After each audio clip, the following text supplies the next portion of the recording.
पश्चिम बंगाल के कूच बिहार में एक चुनावी सभा को संबोधित करते हुए पीएम मोदी ने कहा कि टीएमसी अध्यक्ष और पश्चिम बंगाल की मुख्यमंत्री ममता बनर्जी को खुलेआम मुस्लिमों का वोट मांगने पड़ रहे हैं। यही दिखाता है कि मुस्लिम वोट बैंक उनके हाथ से छिटक गया है। लेकिन ममता बनर्जी को चुनाव आयोग का नोटिस नहीं आया।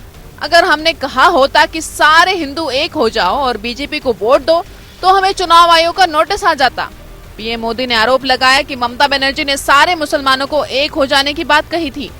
अभी हाल ही में आपने कहा कि सभी मुसलमान एक हो जाओ, वोट बंटने मत दो। जो बात आप बोल रही है, अगर हमने कहा होता कि सारे हिंदू एकजुट हो जाओ, बीजेपी को वोट दो, तो दीदी ये इलेक्शन कमीशन हमें 8-10 नोटिस भेज देता। रैली में पीएम मोदी बोले कि अब दीदी ईवीएम को भी गाली दे रही हैं, लेकिन आप उसी ईवीएम से पिछली बार जीती थी तो कुछ नहीं हुआ था। इससे साफ होता है कि आप चुनाव हार चुकी हैं। पीएम मोदी ने कहा कि ममता बनर्जी कहती हैं लोग पैसे लेकर बीजेपी की रैली में आ रहे हैं। दीदी बंगाल के लोगों का अपमान कर रही हैं। पीएम मोदी ने आरोप लगाया कि दीदी को तिलक लगाने वालों, भगवा पहनने वालों से दिक्कत है। पीएम ने कहा कि ममता दीदी इस चुनाव में सेल्फ गोल कर चुकी हैं। दीदी को तिलक लगाने वालों से दिक्कत है, भगवा वस्त्र धारण करने वालों से समस्या है। ये दिखाता है दीदी जमीन खिसक चुकी है। दीदी हमने सुना है फुटबॉल में एक होता है ओन गोल।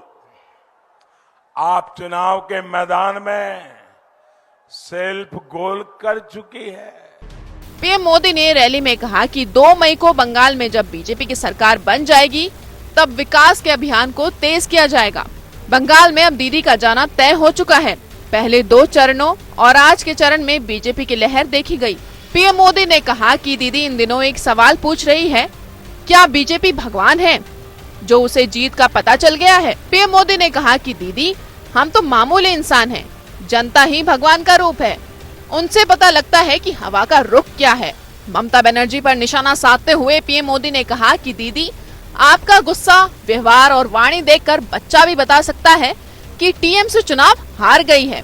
पीएम मोदी ने कहा कि जब ममता दीदी ने पोलिंग बूथ में खेला किया तभी देश ने मान लिया था कि आप हार गई हैं। अब ममता दीदी वाराणसी से चुनाव लड़ने की बात कह रही हैं, यानी टीएमसी यहां से साफ हो चुकी है। ममता बनर्जी को अपनी राजनीति करने के लिए बंगाल के बाहर जाना होगा।